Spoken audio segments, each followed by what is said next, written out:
عليه ونعوذ بالله من شرور أنفسنا ومن سيئات أعمالنا من يهده الله فلا مضل له ومن يضلله فلا هادي له أشهد أن لا إله إلا الله وحده لا شريك له وأشهد أن محمدًا عبده ورسوله اللهم صل على محمد وأزواجه وذريته كما صليت على آل إبراهيم وبارك على محمد وأزواجه وذريته كما باركت على آل إبراهيم إنك حميد مجيد رب اشرح لي صدري ويسر لي أمري واحلل عقدة من لساني يفقهوا قولي رب زدني علما سبحانك لا علم لنا إلا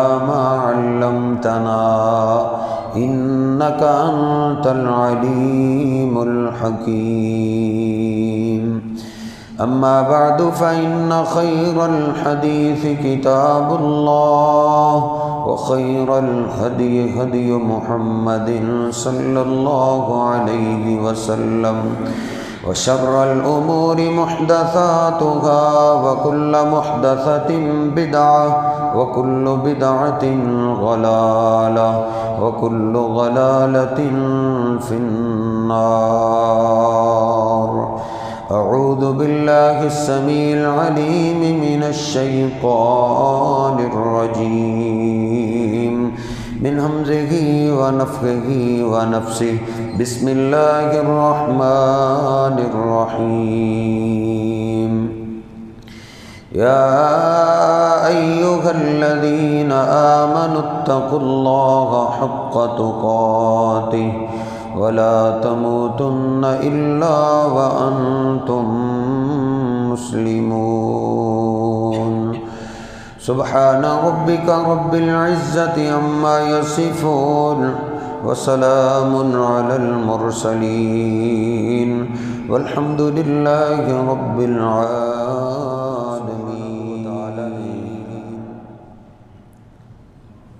ہم مسلمانوں کو اپنی آخرت کی زندگی سنوارنے کے لیے کئی ایک مواقع عطا کیے ہیں. ان میں سے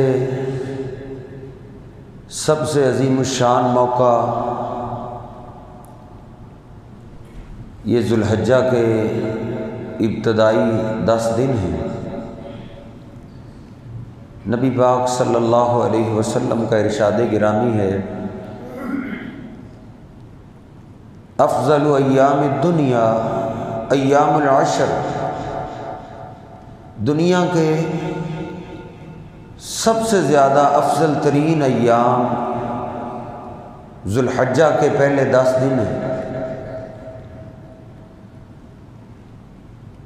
بلکہ صحیح البخاری میں نبی پاک صلی اللہ علیہ وسلم کا ارشاد گرامی ہے کہ ما من ایام العمل الصالح فیہا احب الی اللہ من هذه الایام یعنی ایام العشر، کہ اللہ رب العزت کے ہاں سب سے پسندیدہ سب سے پیارے اعمال وہ ہیں جو ذوالحجہ کے پہلے 10 دنوں میں کیے جاتے ہیں. صحابہ اکرام کو نبی علیہ السلام شوق دلانے کے لیے یہ بیان فرما رہے ہیں، کیونکہ اکثر صحابہ اکرام کے سوال ہی کیے ہوتے تھے. کوئی آ کے سوال کر رہا ہے اللہ کے حبیب ای العمل احب الی اللہ، اللہ کے ہاں سب سے پسندیدہ عمل کون سا ہے؟ نیک اعمال تو سارے ہی پیارے ہیں، سب سے پیارا عمل کون سا ہے؟ یہ صحابہ کرام کے سوال ہوتے تھے۔ آج کل تو علماء سے اس طرح کے سوال پوچھنے بہت ہی مشکل ہے۔ دنیا کے جھنجھڑوں کے ہی ہمیں سوال نہیں ختم ہوتے۔ اولاد یوں کر رہی ہے، اب کیا کروں مولوی صاحب؟ بیوی ایسے کر رہی ہے، اب کیا کروں مولوی صاحب؟ ملازم یوں کر بیٹھا ہے، اب کیا کروں مولوی صاحب؟ ہمارے تو سوال اور ہیں، لیکن صحابہ کرام کے یہ سوال ہوتے تھے کہ اللہ کو سب سے پیارا عمل کون سا لگتا ہے؟ اللہ کس عمل پہ سب سے زیادہ خوش ہوتا ہے؟ صحابہ کرام کو یہ بیان ہو رہا ہے کہ اللہ کو سب سے پسندیدہ اعمال وہ ہیں جو ذو الحجہ کے پہلے 10 دنوں میں کیے جائیں، باقی سارے دنوں سے، باقی دنوں کی کوئی نیکی بھی ان 10 دنوں کی نیکی کا مقابلہ نہیں کر سکتی۔ اس 10 دنوں میں 10 روپے صدقہ کرنا، ایک دفعہ سبحان اللہ پڑھنا، فرضی نماز پڑھنا، ان میں سنتوں کا اہتمام کرنا، ان ساری نیکیوں کا مقابلہ عام دنوں کی کوئی نیکی نہیں کر سکتی۔ صحابہ کرام عرض کرنے لگے، ایک صحابی اٹھا عرض کرتا ہے، اللہ کے حبیب ولل جہاد فی سبیل اللہ، جہاد فی سبیل اللہ ایک بڑی چوٹی کا عمل ہے، بہت بڑا عمل ہے۔ باقی ہر کام کرنا آسان ہے، لیکن سب سے مشکل کام یہ ہے کہ بندہ اللہ کے راستے میں اپنی جان قربان کرنے کے لیے میدان میں آ جائے، اس کا تو مقابلہ ہی نہیں۔ صحابی عرض کرتا ہے، ان 10 دنوں کا سبحان اللہ پڑھنا، ان 10 دنوں کی 2 رکعتیں پڑھنا، ان 10 دنوں میں 10 روپے صدقہ کر دینا، کیا ان نیکیوں کا مقابلہ عام دنوں کا جہاد بھی نہیں کر سکتا؟ کیوں صحابی نے پوچھا تھا؟ کیونکہ وہ سمجھتے تھے جہاد جیسا عمل ہے ہی نہیں۔ صحیح البخاری میں نے پڑھا ہے، نبی علیہ السلام ایک دفعہ جہاد کی فضیلت کر رہے تھے، مجاہد کی، غازی کی فضیلت بیان کر رہے تھے۔ ایک صحابی اٹھا عرض کرتا، اللہ کے حبیب دلنی علی عمل یعدل الجہاد فی سبیل اللہ، کیا کوئی ایسا عمل ہے کہ جس کا ثواب اس جہاد کے برابر؟ جہاد تو نہیں کر سکتا، تو آیا یہ جہاد کا ثواب میں لے سکتا ہوں کوئی اور عمل کر کے؟ نبی علیہ السلام فرماتے لستطعت، آپ سے وہ بھی نہیں ہوگا، آپ وہ بھی نہیں کر سکتے۔ عرض کرتا اللہ کے حبیب آپ بتا تو دیں۔ سارے صحابہ ملے، عرض کرتے ہیں کرنا نہ کرنا وہ بات کی بات ہے، آپ بتا تو دیں وہ کون سا عمل ہے جو جہاد کے برابر ہے۔ آپ نے فرمایا کیا تم میں سے کوئی طاقت رکھتا ہے؟ اذا خرج المجاہد، جب مجاہد جہاد کرنے والا اپنے گھر سے نکلے، وَدَخَلَ أَحَدُكُمُ الْمَسْجِدِ، اور تم میں سے کوئی مسجد میں آ جائے۔ یہ بات صاف کریں، یہ جو بار بار آ رہی ہے نا بات، یہ ختم کر۔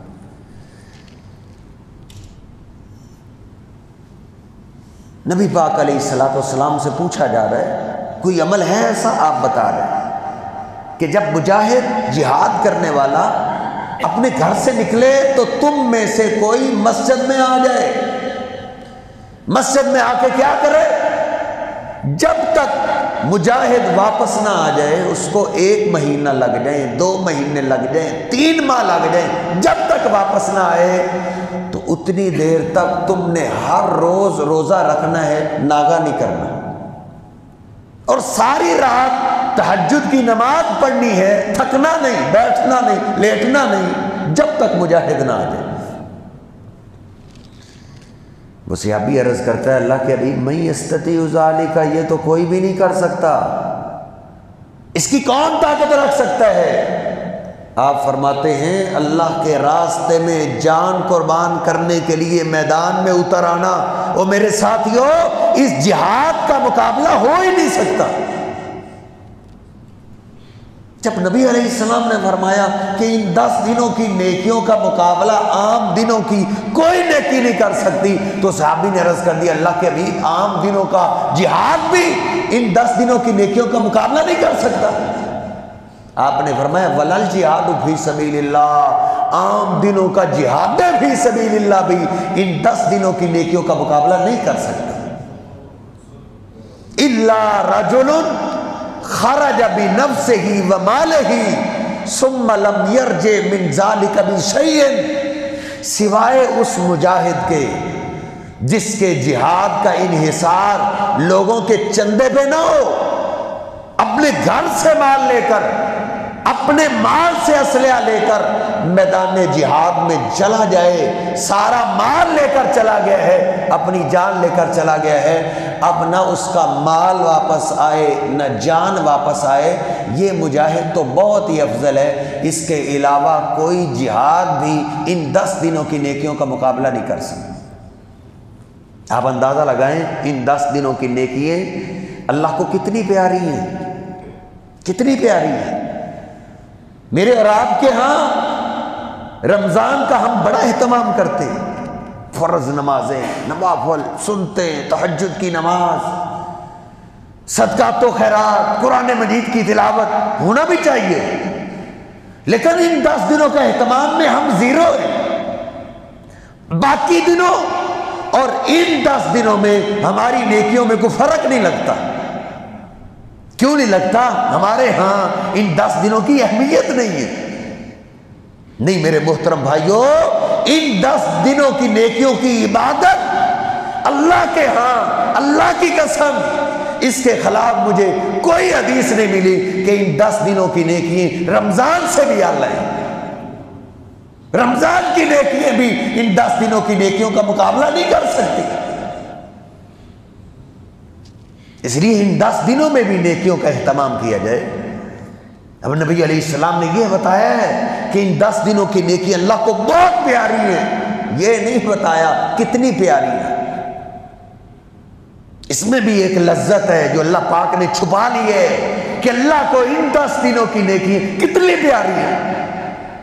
ہاں ایک جھلک ضرور بتائیے، آپ فرماتے ہیں 9 ذو الحجہ کا روزہ رکھو، یوم عرفہ کا روزہ رکھ لو۔ کہا اس سے کیا ملے گا؟ کہا یہ روزہ تو ایک ہے، یکفر السنۃ الماضیۃ والباقیہ، اس ایک روزے سے اللہ ایماندار کے 2 سال کے گناہ معاف کر دیتا ہے۔ نماز پڑھنے سے گناہ معاف ہوتے ہیں پچھلے، روزے رکھنے سے وہ گناہ معاف ہوتے ہیں پچھلے۔ رمضان کے روزے رکھو، تہجد کا قیام کرو، نماز تراویح پڑھو، رمضان میں قیام کرو، لیلۃ القدر کا، ان ساری نیکیوں سے گناہ معاف ہوتے ہیں گزرے ہوئے۔ لیکن یہ روزہ ایسا ہے، نبی پاک علیہ السلام فرماتے ہیں پچھلے سال کے اللہ گناہ معاف کرتا ہے، اور آئندہ جو آنے والا سال ہے ابھی اس نے گناہ کیے نہیں، کرنے اللہ کے علم میں ہے، اس ایک روزے سے اللہ 1 سال کے ایڈوانس گناہ معاف کر دیتا ہے۔ ایسی کوئی اور نیکی ہے؟ اس لیے میرے محترم بھائیوں یہ 10 دن اللہ کو بڑے پیارے ہیں۔ اعظم الایام عند اللہ ایام العشر، اللہ کے ہاں سب سے عظیم الشان دن ذو الحجہ کے پہلے 10 دن، اور آگے آپ فرماتے ہیں اعظم الایام عند اللہ یوم النحر، اللہ کے ہاں سب سے عظیم الشان دن قربانی والا دن ہے۔ قربانی والا دن سب سے عظیم الشان دن ہے۔ نبی علیہ السلام فرماتے ما عمل ابن آدم عملا احب الى اللہ یوم النحر من حراقۃ الدم، آپ فرماتے قربانی والے دن سب سے محبوب ترین عمل اللہ کے ہاں، اللہ کے راستے میں جانور قربان کرنا ہے۔ اب آپ قربانی کی فضیلت کا اندازہ لگائیں کہ قربانی کی کتنی اہمیت ہے، قربانی کی کتنی فضیلت ہے، کہ پورے سال میں سے سب سے عظیم الشان دن ذو الحجہ کے پہلے 10 دن، اور ان 10 دنوں میں سے سب سے عظیم الشان دن قربانی والا دن، اور قربانی والے دن سب سے پیارا عمل اللہ کے راستے میں قربان کرنا ہے، خون بہانا ہے، جانوروں کی قربانی دینا ہے۔ اب آپ اندازہ لگائیں ایک قربانی کتنی قیمتی عبادت ہے۔ دیکھو نا، ہم تو اسی جھنجھنوں میں پڑے ہوئے، مولوی صاحب قربانی فرض ہے، مستحب ہے، واجب ہے، کریں ثواب ہے، نہ کریں تو کہیں گناہ تو نہیں، کرنے والی تو ہم میں بات ہی نہیں نا۔ سوال ہی مولوی صاحب سے ایسے کریں کہ مولوی صاحب کو جواب ہی نہ آئے۔ نبی علیہ السلام نے قربانی کی ہے، آپ نے ترغیب دی ہے، تو بس آپ قربانی کریں۔ عرفات کا میدان ہے، نبی علیہ السلام کی زندگی کا آخری سال، عرفات کے میدان میں آپ خطبہ دے رہے ہیں۔ مخنف بن سلیم رضی اللہ تعالیٰ بیان فرماتے ہیں یہ آپ کی حج کا آخری خطبہ ہے۔ نبی علیہ السلام کہہ رہے ہیں لیبلغ الشاہد الغائبہ، آج کی نصیحتیں یاد کر لو، جو نہیں آئے ان تک پہنچا دو۔ ہو سکتا ہے آئندہ سال حج کا موسم آئے لیکن تمہاری مجھ سے ملاقات نہ ہو سکے، پہنچا دو، جو نہیں آئے ان تک میری باتیں پہنچا دو۔ ان قیمتی باتوں میں سے ایک بات یہ تھی، یا ایھا الناس ان علی کل اہل بیت فی کل عام اضحیۃ، او لوگو ہر سال ہر گھر کے ذمے ایک قربانی ہے، ایک قربانی تو اللہ کے راستے میں دینا۔ یہ تو قربانیوں کی پہلی سیڑھی ہے کہ بندہ مال اللہ کے راستے میں قربان کرنا سیکھے، مال کی قربانی کی ٹریننگ کرے، ہر سال ایک جانور تو قربان کرے، اس کے بعد ہے اولاد کی قربانی، اس کے بعد ہے جان کی قربانی۔ ہم نے تو ابھی پہلی سیڑھی پہ قدم نہیں رکھا، آگے کون پہنچے گا؟ حالانکہ نبی پاک علیہ السلام نے ایک قربانی کبھی نہیں کی، ایک جانور قربان آپ نے کبھی نہیں کیا۔ سیدنا ابو ہریرہ رضی اللہ تعالیٰ فرماتے ہیں رسول اللہ صلی اللہ علیہ وسلم اذا اراد ان یضحی اشترى کبشین عظیمین سمینین املحین، نبی علیہ السلام نے جب قربانی کا ارادہ کیا ہے تو آپ دو موٹے تازے مینڈے خریدا کرتے تھے، جوڑا اللہ کے راستے میں قربان کرتے تھے، جو سینگوں والے ہوتے تھے، دیکھنے میں بڑے خوبصورت ہوتے تھے۔ نبی علیہ السلام جوڑا اللہ کے راستے میں قربان کرتے تھے۔ اور صحیح البخاری کی حدیث بھی ہے من انفق زوجین فی سبیل اللہ دعی من تلک الابواب کلھا، جو جوڑا اللہ کے راستے میں قربان کرے اللہ اس کو قبول کر لے۔ جوڑے کو جب یہ ایماندار جنت کے قریب پہنچے گا، اس کے استقبال کے لیے اللہ جنت کے 8 دروازے کھول دے گا۔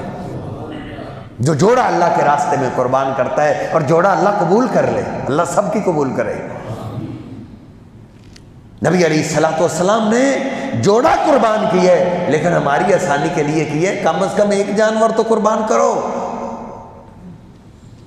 عبداللہ ابن عمر رضی اللہ تعالیٰ عنہما بیان فرماتے ہیں کہ نبی علیہ السلام مدینہ پاک میں تشریف لائے، اقام بالمدینۃ 10 سنین، 10 سال آپ نے مدینہ پاک میں گزارے۔ 10 دفعہ قربانی کا دن آپ کی زندگی میں مدینہ پاک میں آیا ہے۔ فرماتے ہیں یضحی کل سنۃ، نبی پاک علیہ السلام نے قربانی کا ناغہ کبھی بھی نہیں کیا۔ ایسا کبھی نہیں ہوا کہ قربانی کا دن آیا ہو اور آپ نے قربانی نہ کی ہو، ایسا کبھی نہیں ہوا، کبھی بھی آپ نے قربانی کا ناغہ نہیں کیا۔ آج کل مولویوں کو تو ویسے ہی معافی ہے نا، حالانکہ مولویوں نے اپنے پیسوں سے قربانی کرنی بھی نہیں ہوتی، پھر بھی نہیں دل میں خیال آتا میں تو مولوی ہوں، میں تو لوگوں کی قربانیاں ہی ذبح کروں گا، ہر گھر سے میری طرف گوشت آ جائے گا۔ اور یہ مدینہ پاک کے پہلے امام اور خطیب ہے جنہوں نے ساری زندگی میں 10 سال قربانی کا دن آیا ہے، آپ نے قربانی کا کبھی ناغہ نہیں کیا۔ حالانکہ آپ سے زیادہ غربت کس کے گھر میں؟ جن کے گھر کی غربت کا عالم تو یہ ہے۔ امی عائشہ فرماتی ہیں اللہ کی قسم، بھانجا بیٹھا ہوا تھا، عروہ بن زبیر پاس بیٹھے، پوچھتے ہیں خالہ نبی پاک علیہ السلام کے ساتھ آپ کا گزران کیسے ہوتا تھا؟ کوئی آپ کی یادگار بات ہی بتائیں، کیا آپ کھاتے تھے، کیا پیتے تھے، ناشتہ کیا ہوتا تھا، دوپہر کا کھانا کیا ہوتا تھا، شام کا کھانا کیا ہوتا تھا؟ عائشہ کی آنکھوں میں آنسو ہیں، آپ روتی ہی کہتی ہیں اے بھانجے کیا ناشتہ ہے، کیا دوپہر کا کھانا اور کیا شام کا کھانا؟ کہتی ہے ہم تو کئی دن گزار دیتی تھی اسی انتظار میں کہ ہمارے گھر میں پکانے کے لیے کچھ آئے تو ہم کھانا پکائیں۔ کہتی ہے اسی انتظار میں بیٹھے بیٹھے ہمیں پورا مہینے گزر جاتا تھا، پورے مہینے میں ایک دفعہ بھی کسی گھر میں چولہا نہیں جلتا تھا۔ کہتی ہے دوسرا چاند نکل آتا، وہ بھی سارا گزر رہے کہ کچھ ہمارے گھروں میں پکانے کے لیے آئے۔ کہتی ہے تین چاند تو ہم نے کئی دفعہ گزارے کہ نبی پاک علیہ السلام کے ساتھ ہمارے گھر میں آگ نہیں جلتی تھی، چولہا نہیں جلتا تھا، پکانے کے لیے کچھ ہو تو چولہا جلے۔ ما یعیشکم، کہ تمہارا گزران کیسے ہوتا تھا؟ کہا التمر والماء، کھجوریں یا پانی، کھجوریں مل گئی ہیں تو پانی پی لیا، ٹھیک ہے، نہیں ملی تو کل کی گٹھلیاں چوس کر پانی پی کے ہم گزارا کرتے تھے۔ اتنی غربت کے باوجود حضور پاک نے وہ قربانی کا ناغہ نہیں کیا۔ سارے عاشق رسول ہیں ادھر، سارے محبت کے دعوے دار ہیں، اور نبی پاک علیہ السلام کی سنتوں کو ہم کو اہمیت نہیں دیتے۔ اختلافی مسائل میں ہم بڑے شیر ہیں، بڑے مناظرے اور بڑے جھگڑے کرنے والے، اور یہ تو متفقون علیہ باتیں، نبی علیہ السلام سے محبت کا اظہار ان باتوں میں تو کرو کہ آپ نے اتنی غربت کے باوجود قربانیوں کا ناغہ نہیں کیا۔ امی عائشہ فرماتی ہیں آپ کے گھر میں پوچھتے کھانے کو کچھ ہے؟ نہیں ہے، چلو میرا روزہ ہے، کوئی سحری نہیں، بغیر سحری کے آپ کئی روزے رکھتے۔ ایک دن مدینہ پاک میں کھجوروں کا ڈھیر لگ گیا، نبی علیہ السلام ان کو تقسیم کر رہے ہیں، غریب آ رہے آپ بانٹ رہے ہیں۔ زور کی اذان ہوگی، نماز کے بعد پھر بیٹھ گئے۔ میں گھر میں انتظار میں ہوں کہ آج تو میرے حبیب کچھ کھجوریں لائیں گے کہ کھجوروں سے آپ افطاری کریں گے۔ پھر تقسیم کر رہے ہیں، عصر کے بعد پھر بیٹھ گئے۔ شام کے قریب اپنی چادر کو جھاڑتے ہوئے آپ میرے حجرے میں داخل ہو رہے ہیں، میں اٹھی آپ کے استقبال کے لیے، میرے ماں باپ، میری جان آپ پہ قربان، آقا آج اپنی افطاری کے لیے کچھ رکھ لینا تھا۔ عائشہ مدینے کے غریب ابھی بہت باقی ہیں، ہم اپنی بھوک تو برداشت کر لیں گے، ان مدینے والوں کی بھوک مجھ سے برداشت نہیں ہوتی۔ اتنی غربت کے باوجود آپ نے وہ قربانی کا ناغہ نہیں کیا۔ آپ کے پورے سیالکوٹ کی میں بات نہیں کرتا، پورے ضلع سیالکوٹ میں مجھے ایک گھر بتاؤ، ایک گھر، جس ایک گھر میں پورے سال میں ایک دن ایسا آیا ہو کہ اس کے گھر میں چولہا نہ جلتا ہو بغیر فوتگی کے۔ فوتگی ہو جائے تو الگ بات ہے، کوئی ایسا گھر؟ اس کے باوجود ہم قربانی کے وقت دل چور، غریب، مقروض، کنگال، باقی ہر کاموں کے لیے ہمارے پاس وافر پیسہ ہے۔ بیٹی کی شادی کرنی ہے نا، 5 لاکھ لگانے کے لیے ہمارے پاس پیسے ہیں۔ میرج ہال میں شادی کرنے کے لیے ہمارے پاس پیسے ہیں، قربانی کے لیے پیسے نہیں ہیں، ادھر ہم مقروض ہیں۔ مولوی صاحب بیٹی کی شادی کرنا تو فرض ہے، بیٹی کی شادی میرج ہال میں کرنا فرض ہے، بیٹی کی شادی پہ 5 لاکھ لگانا ہی فرض ہے۔ سنت کے مطابق کرکم اس کی شادی 50,000 بھی نہیں لگے گا، اور کئی جوڑوں کی شادی، اللہ کی قسم میں تمہیں حدیث کی کتابوں میں دکھا سکتا ہوں، مدینہ پاک میں جوڑے کی شادی ہے، حضور پاک کو پتہ ہی نہیں۔ نبی علیہ السلام کو اگلے دن پتہ چلا ہے عبد الرحمن یہ رنگ کیسے لگا ہوا ہے، خوشبو لگی ہوئی ہے، کل میں نے شادی کر لی ہے۔ نبی علیہ السلام کو شادی کا پتہ ہی نہیں۔ ہمارا تو پورے پاکستان کو پتہ چل جاتا ہے، فیس بک پہ تصویریں جا رہی، فلاں جا رہا ہے۔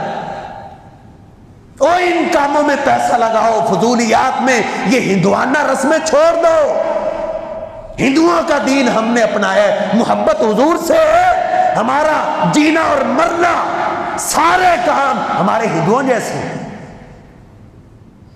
قربانی سے ہم دل چراتے ہیں، قربانی پہ پیسے نہ لگے۔ نبی علیہ السلام کا شوق دیکھو، صحابہ اکرام، مجھے صحابہ اکرام کا صرف پہلا سال ملا ہے، صرف پہلا سال، وہ بھی ایمرجنسی حکم آیا تھا۔ اب صحابہ اکرام وقتی طور قربانیوں کا انتظام نہ کر سکے۔ نبی علیہ السلام نے عید کا خطبہ دیا، اللہ نے تمہیں قربانی کا حکم دیا ہے، جن کے پاس جانور ہیں وہ قربان کریں۔ اب وقتی طور کون انتظام کرتا؟ ادھر تو ہفتہ ہفتہ فاقوں والے لوگ تھے، وہ وقتی طور قربانی کا انتظام کیسے کرتے؟ نبی علیہ السلام نے فرمایا مجھے پتہ ہے قربانی کرنے والے آج تھوڑے ہوں گے، تو تم نے ایسے کرنا ہے، لا تأکلوا لحم الاضاحی فوق ثلاث، جنہوں نے قربانیاں کرنی ہے نا، وہ قربانیوں کا گوشت 3 دن سے زیادہ نہ رکھیں، کھائیں کھلائیں تقسیم کر دیں۔ ایسا نہ ہو کہ کرنے والے کھاتے رہے اور جن کے پاس قربانیاں نہیں ہیں عید کے دن بھی ان کو گوشت کھانا نصیب میں نہ ہو، ایسے نہ کرنا، کھاؤ کھلاؤ تقسیم کر دو، 3 دن ہے تمہارے پاس۔ بس یہ پہلا سال ہے صحابہ کرام کا کہ قربانیاں کرنے والے تھوڑے تھے، نہ کرنے والے زیادہ ہیں۔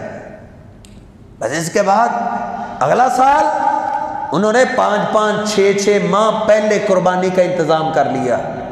ہماری تو ابھی بھی آنکھ نہیں نہ کھلی کہ قربانی کرنی ہے یا نہیں، چاند رات دیکھی جائے گی، 1 دن پہلے مولوی صاحب دیکھی جائے گی، دیکھیں گے ریٹ کا حساب کیسا بن رہا ہے، آج تو خریدیں تو گوشت ہی بڑا مہنگا پڑتا ہے، ہمیں تو جمع تفریق بڑی آ گئی ہے نا۔ لیکن وہ صحابہ اکرام 6 ماہ پہلے انہوں نے قربانیوں کا انتظام کر لیا۔ اب اگلا سال آیا، انہوں نے دیوانہ وار اللہ کے راستے میں قربان کیے۔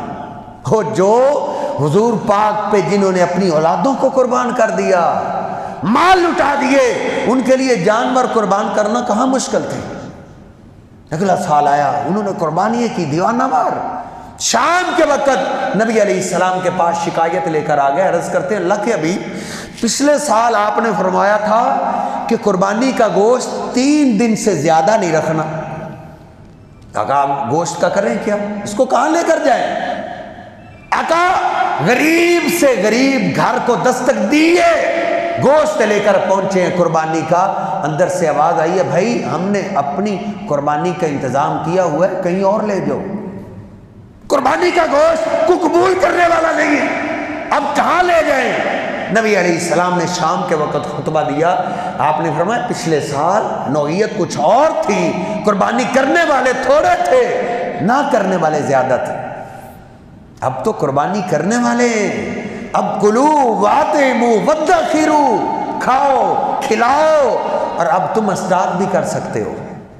صحابہ کہتے ہیں ہم نے گوشت کو چھوٹا چھوٹا کیا، اس کو دھوپ میں خشک کر لیا، پھر اس قربانی کے گوشت کو کھاتے رہے۔ کہتے ہیں اگلی قربانی کا موسم آ گیا، گوشت ابھی پچھلا پڑا ہوا تھا۔ ایسے ان کے دلوں کے اندر قربانی کے جذبات تھے۔ ہمارے لیے وہ وقت کی قربانی دینا، اولاد کی قربانی دینا، جان کی قربانی دینا، یہ تو بہت ہی مشکل ہے۔ ہم نے تو پہلی سیڑھی پہ قدم نہیں رکھا، ہمارے لیے تو مال قربان کرنا بہت مشکل ہے، مسئلہ کشمیر بن گئے۔ قربانی دوں تو کیسے دوں، کہاں سے دوں، کہاں سے لاؤں؟ لیکن نبی پاک علیہ السلام قربان جائیں، آپ کی عظمت، آپ کا شوق کیا تھا؟ جب نبی علیہ السلام کے حصے میں مال فے کے بغات آئے نا، کئی بغات جو بغیر لڑائی کے حاصل ہو جاتے تھے، روب سے ہی دشمن بغات چھوڑ کے بھاگ جاتے تھے، وہ سارے باغ نبی علیہ السلام کے حصے میں آتے تھے۔ خیبر کا مال ہے، اس طرح اور کئی بغات ہیں، وہ آپ کے حصے میں تھے، آپ کے نام تھے، تو آپ ان کی اکثر آمدنی قربانی پہ خرچ کیا کرتے تھے، قربانی پہ لگایا کرتے تھے۔ ماں عائشہ فرماتی ہیں 8 ہجری کو مکہ فتح ہوا ہے، اور اسی سال جب قربانی کا موسم آیا ہے، نبی پاک علیہ السلام نے مدینہ پاک میں جو قربانیاں کی ہیں وہ الگ کی ہیں۔ اپنی طرف سے 16 اونٹ آپ نے مکہ کی طرف روانہ کیے، 16 اونٹ، صحیح مسلم میں ہے 16 اونٹ آپ نے روانہ کیے اپنی طرف سے قربان کرنے کے لیے۔ پھر اگلا سال آیا 9 ہجری، امی عائشہ فرماتی ہیں صحیح البخاری میں نے پڑھا ہے، کہتی ہے مجھے یاد ہے کنت افتل قلائد ہدی رسول اللہ، نبی پاک علیہ السلام کی ان قربانیوں کی رسیاں میں نے اپنے ہاتھوں سے بنائی تھی جو آپ نے مکہ کی طرف روانہ کیے تھے۔ کہتی ہیں 18 اونٹ آپ نے اپنی طرف سے مکہ کی طرف روانہ کر دیے، 18 اونٹ۔ اور پھر آپ کی زندگی کا آخری سال آ گیا، آخری سال، آپ بوڑھے ہو گئے، آپ کی داڑھی مبارک میں، آپ کے سر پاک میں سفید بال آ گئے، اور نبی علیہ السلام کی زندگی کا یہ آخری سال ہے، آپ عبادات میں بہت آگے۔ آج کل تو سفید بال آ جائیں تو ہم عبادت سے ہاتھ کھینچنا شروع کر دیا نا ہم نے۔ پہلے بزرگ زیادہ نظر آتے تھے، آپ بزرگ نظر ہی نہیں آتے مسجدوں میں، تاش کے اڈے پہ بیٹھے ہوئے وقت گزار رہے ہیں، ہمارے دیہاتوں میں حکم والی مجلس میں بیٹھے وقت گزار رہے ہیں، کیا کیا گیمیں ان بزرگوں نے بھی شروع کر دی ہیں۔ لیکن نبی پاک علیہ السلام کے سر پاک میں، داڑھی پاک میں جب سفید بال آئے، آپ نے عبادات میں اور محنت کی ہے۔ نبی علیہ السلام ہر سال قرآن مجید کا جبریل امین کے ساتھ 1 دفعہ دور کیا کرتے تھے، جب آخری سال آیا آپ نے 2 دفعہ دور کیا ہے۔ ہر سال 10 دنوں کا اعتکاف کرتے تھے، آخری سال آپ نے 20 دنوں کا اعتکاف کیا ہے، صحیح البخاری میں۔ نبی علیہ السلام کا یہ آخری سال بڑا ہی یادگار ہے۔ جب قربانی کا موسم قریب آ رہا ہے تو آپ نے وپاریوں کو اکٹھا کیا، ان سے معلومات لی، ان سے مشورہ کیا کہ سب سے قیمتی اور خوبصورت اور مہنگے جانور کس علاقے کے۔ ہماری تو کوشش ہوتی، محنت ہوتی ہے، سب سے سستے جانور کہاں سے ملتے ہیں، سب سے سستے جانور، ہڈیوں کے ڈھانچے کہاں سے ملیں گے۔ لیکن حضور پاک کیا مشورہ کر رہے ہیں کہ سب سے خوبصورت اور قیمتی جانور کس علاقے کے۔ آپ کو بتایا گیا آقا یمن کے علاقے کے جانور بڑے خوبصورت ہیں، بڑے مہنگے۔ نبی علیہ السلام نے شیر خدا جناب علی اور مرتضیٰ کو طلب کیا، علی ادھر آؤ، تم جانتے ہو اس سال ہم نے خود جا کے قربانی کرنی ہے مکہ پاک میں، مجھے پتا چلا ہے کہ یمن کے علاقے کے جانور بڑے خوبصورت ہیں، لو یہ سونے کے سکے لے جاؤ اور اس دولت کے جتنے اٹھاتے ہیں سب لے کر آ جاؤ، میں ادھر سے مکہ میں پہنچ جاؤں گا، تم ادھر سے آ جانا۔ جناب علی المرتضیٰ فرماتے ہیں نبی پاک علیہ السلام نے مجھے اتنی دولت دی، اتنی دولت دی کہ میں اس دولت کے اونٹ خریدتا رہا، حتیٰ کہ میں نے 100 اونٹ خرید لیا، 100 اونٹ خریدا۔ علی پاک بھی تو ایماندار تھے، ہم جیسا ہوتا تو صاحب کے دل میں تو 1-2 جانور کا ہی ہوگا، صاحب نے غلطی سے پیسے زیادہ دے دیے ہیں، چلو سیانہ بنتا ہوں، ہم تو سیانے بڑے ہیں نا اس معاملے میں، سیانہ بنتا ہوں، باقی پیسے صاحب کو واپس کروں گا، صاحب بڑا خوش ہو جائے گا۔ لیکن علی پاک بھی ایماندار ہیں، ان کے دلوں میں بھی قربانی کے جذبات ہیں، پیسے بچائے نہیں، سب کے اونٹ خریدے، حتیٰ کہ 100 اونٹ خرید لیا۔ علی پاک ادھر سے مکہ پاک میں پہنچ گئے، نبی علیہ السلام مدینہ پاک سے پہنچ گئے، مدینہ پاک میں گئے، دیکھا علی پاک آئے، کہا کتنے اونٹ لائے؟ 100 اونٹ لایا ہوں۔ نبی علیہ السلام بڑے خوش ہوئے، کہتے ہیں نہر رسول اللہ صلی اللہ علیہ وسلم 63 بیدہ، فرماتے ہیں 63 اونٹ نبی پاک علیہ السلام نے اپنے ہاتھوں سے قربان کیے۔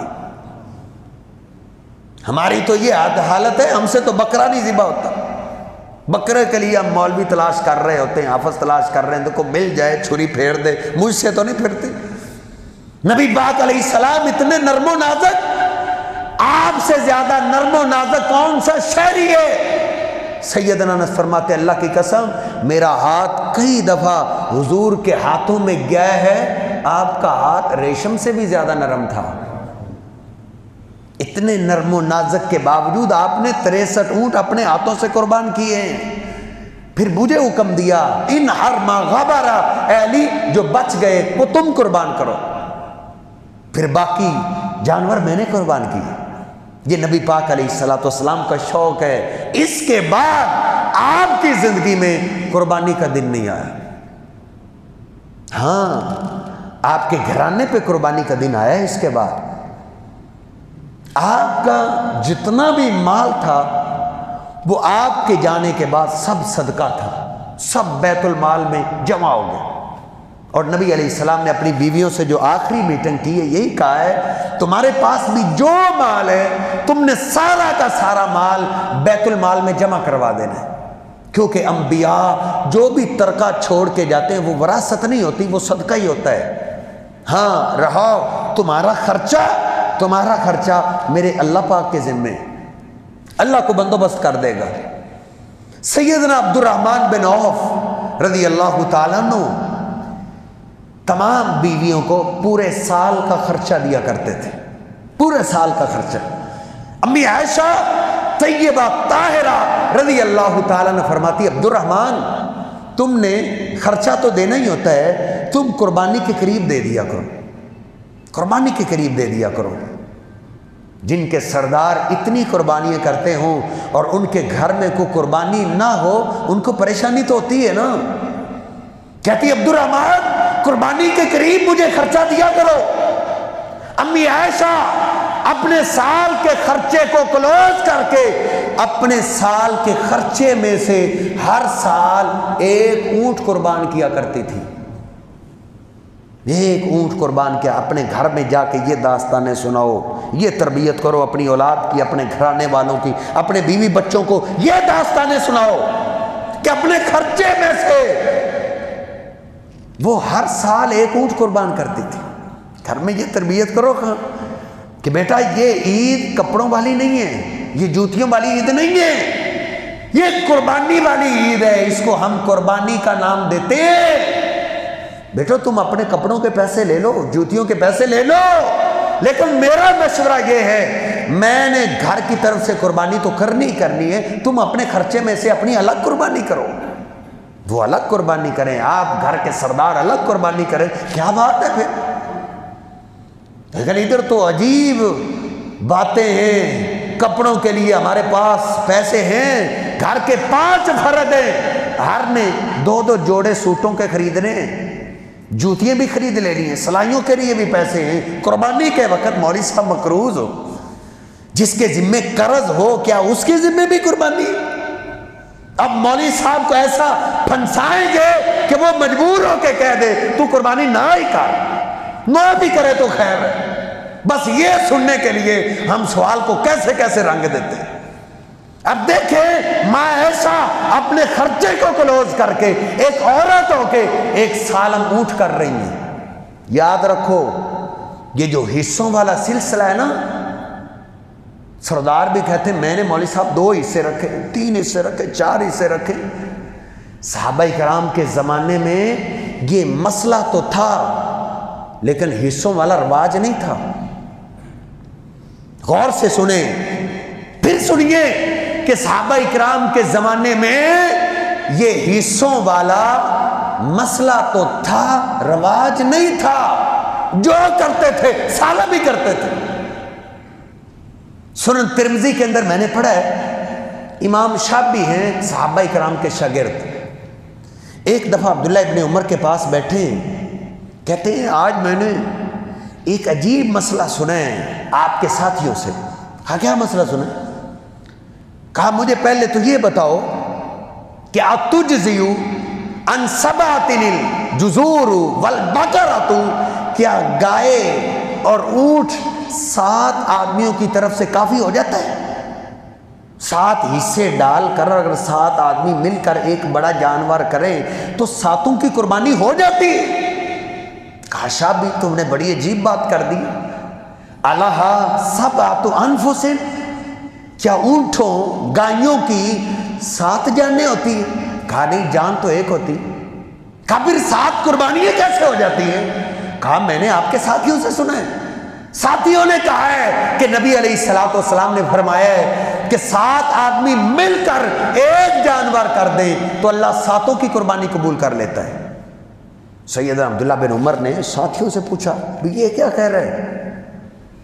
کہا نبی پاک علیہ السلام نے ایک دفعہ ایسے فرمایا تھا، ایسے کہا تھا سفر میں کہ 7 آدمی مل کر ایک بڑا جانور کر دیں تو اللہ 7 کی قربانی قبول کر لے گا۔ سیدنا عبداللہ بن عمر فرماتے ہیں اللہ کی قسم ہے اس سنت کا، اس حدیث کا آج تک مجھے پتہ ہی نہیں چلا۔ کیوں نہیں پتہ چلا؟ رواج نہیں تھا۔ ادھر تو بچے کو پتہ ہے، اشتہار لگ گئے، فلک سے لگ گئی، حصے ڈالو ہمارے پاس آؤ۔ لیکن صحابہ کرام کے ہاں یہ رواج نہیں تھا، مسئلہ تھا، رواج نہیں تھا۔ جو کرتے تھے سالم ہی کرتے تھے۔ امی عائشہ اپنے خرچے میں سے سالم اونٹ ہر سال کرتی تھی، سالم اونٹ۔ ایک سال ایسا آیا، اونٹ خریدا، قربانی کے قریب آ کے اونٹ گم ہو گیا۔ امی عائشہ بڑی پریشان ہو گئی کہ میں نے تو پہلے ہی اپنے خرچے کو کلوز کیا ہے، بچانے کی کوشش کر کر کے میں نے ایک اونٹ خریدا ہے، اب جو آدھا خرچہ بچا ہے اس کا کیا کروں؟ اونٹ بھی گم ہو گئے۔ اور نبی علیہ السلام کا فرمان بھی ہے اللہ وہ عمل پسند کرتا ہے جو مسلسل کیا جائے، لگاتار کیا جائے۔ امی عائشہ پریشان ہو کے کہتی ہیں اللہ پورے سال کا خرچہ تیرے ذمے ہے، جو خرچہ میرے پاس بچ گیا ہے نا میں اس کا بھی اونٹ ہی خرید لیتی۔ اب امی عائشہ نے جو خرچہ بچا تھا نا اس کا بھی اونٹ خرید لیا ہے۔ یہ بھی تو عورتیں تھیں، تو اپنے گھر والی عورتوں کو ان عورتوں کی داستان سنایا کرو۔ دکھاتے ہو ان کو ایکٹریں، دکھاتے ہو ان کو بازاری عورتیں، ان کی داستانیں اور میگزینیں گھر میں لے کر جاتے ہو، تو پھر ان میں امی عائشہ جیسی خوشبو کہاں سے آئے گی؟ امی عائشہ اور باقی جو صحابہ اکرام کی عورتیں تھیں ان جیسا کردار ان میں کہاں سے نظر آئے گا؟ ان کو تو اپنی سرخی پاؤڈر کے پیسے چاہیے، 30 40 ہزار کا جوڑا ہی ان کو چاہیے، قربانی آئے یا نہ آئے، اپنی ڈیمانڈ انہوں نے پوری کرنی ہے۔ لیکن وہ عورتیں کیسی تھی؟ پورے سال کا خرچہ چھوڑ رہی ہیں، کہتی ہے پورے سال کا خرچہ اللہ تیرے ذمے ہے، جو خرچہ بچے میں اس کا بھی اونٹ ہی خرید لیتی۔ اس کا بھی اونٹ خرید لیا، ذبح کر دیا، جو گم شدہ اونٹ تھا وہ بھی مل گیا۔ اما عائشہ کے ایمان پہ قربان جائے، کہتی ہیں اگلے سال کے لیے میں اس کو نہیں رکھتی، کون پتہ نہیں کب موت آ جائے، اس اونٹ کو میں اگلے سال کے لیے سنبھالوں، نہیں، اس اونٹ کو بھی میری طرف سے قربان کر دو۔ کان فی علم اللہ ان انحرہما جمیعا، اللہ پہلے ہی جانتا تھا کہ عائشہ کے 2 اونٹوں کی قربانی شروع ہو گئی ہے، گواہ ہو جاؤ خرچہ سارا اللہ کے ذمے ہے، آئندہ عائشہ ہر سال 2 اونٹ قربان کیا کریں گی۔ کیسا جذبہ تھا ان کے دلوں میں، کیسا ایمان تھا۔ اگلا سال آیا 2 اونٹ خریدے، قربانی کے دن قریب آئے وہ دونوں اونٹ بھی گم ہو گئے، وہ بھی گم ہو گئے۔ نبی علیہ السلام نے اسی لیے فرمایا تھا، صحیح البخاری میں ہے، مثل صاحب القرآن کمثل الابل المعقلہ، قرآن والے کی مثال اونٹ کی طرح ہے، قرآن کے حافظ کی مثال اونٹ کی طرح ہے۔ اونٹ کو باندھے رکھو، اونٹ تمہارا ہے۔ اونٹ باقی جانوروں کی طرح آپ سے مانوس نہیں ہوگا، گائے ہے، بھینس ہے، بکرا چھترا ہے، وہ مانوس ہو جاتا ہے، اس کو چھوڑو وہ خود بخود گھر میں چلا جائے گا، لیکن اونٹ نہیں جائے گا، اس کو باندھے رکھو، پکڑے رکھو، تمہارا ہے، اس کو چھوڑ دو گے جس طرح منہ اٹھے گا بھاگ جائے گا، تمہارے ہاتھ نہیں آئے گا۔ قرآن پڑھتے رہو، قرآن کی تلاوت کرتے رہو، قرآن تمہارا ہے۔ اگر تلاوت پڑھنا چھوڑ دو گے حافظو، یہ تمہارے دل سے نکل جائے گی۔ اس لیے جن کی اولادیں حافظ ہیں وہ خود خیال کریں، اپنی اولادوں کو ہر روز قرآن مجید پڑھائیں، ان سے سنیں۔ ماں باپ ہی کوشش کر کے اولاد کو قرآن یاد رکھوا سکتا ہے۔ ہر روز بچے سے سنا جائے، بھلے آدھا سے 12 ہی سنا جائے، لیکن سنا ہر روز جائے۔ دونوں اونٹ گم ہو گئے، اب سارے خرچے کا 2 اونٹ خرید لیجیے، اب کچھ بچا ہی نہیں، اب قربانی کیسے کریں؟ امی عائشہ سے دل برداشت ہو کے گھر میں رونے لگی، برداشت نہ کر سکی، رونے لگی کہ میں تو ہر سال نیت کی ہے 2 اونٹ قربان کروں گی، اس سال تو میرے پاس ایک بھی نہیں بچا، اب کیا کروں؟ رو رہی ہے۔ کسی نے جا کے ان کے بھانجے عبداللہ بن زبیر کو بتایا کہ آپ کی خالہ گھر کے اندر رو رہی ہے، کیا ہوا ہے؟ ان کے پاس جتنے پیسے تھے اس کے 2 اونٹ آئے، انہوں نے 2 اونٹ خریدے تھے، وہ گم ہو گئے، اب وہ پریشان ہیں کہ اب میں اللہ کے راستے میں قربانی کیسے دوں، کیسے قربان کروں؟ عبداللہ ابن زبیر رضی اللہ تعالیٰ عنہ گئے منڈی میں 2 اونٹ خرید کے لائے، کہا خالہ آپ پریشان کیوں ہیں؟ اپنے بھانجے کی طرف سے یہ تحفہ قبول کریں، اپنی طرف سے قربانی کر لیں۔ عائشہ بڑی خوش ہوئی، بھانجے کو دعائیں دی، قربانی کر دی، اللہ قبول کرے، دعائیں دے رہی ہیں اپنے بھانجے کو۔ تھوڑی دیر کے بعد ایک پیغام لانے والا آیا کہ ماں تجھے مبارک ہو، آپ کے 2 گم شدہ اونٹ بھی مل گئے۔ ایک آدمی مدینہ پاک میں داخل ہو رہے ہیں، کہتا ہے میں دور دراز کے علاقے سے آیا ہوں، مجھے ان دونوں گم شدہ اونٹوں کا مالک نہیں ملا، یہ کس کے ہیں؟ میں نے سوچا چلتا ہوں اپنے حبیب کے شہر، اگر ان کا مالک مل جاتا تو ٹھیک ہے، وگرنہ اللہ تو جانتا نہیں یہ کس کے اونٹ ہے، اسی کی طرف سے محبوب پیغمبر کے شہر میں قربان کر دوں گا۔ کہتا ہے دور دراز کے علاقے میں آیا ہوں، کوئی مالک نہیں ملا۔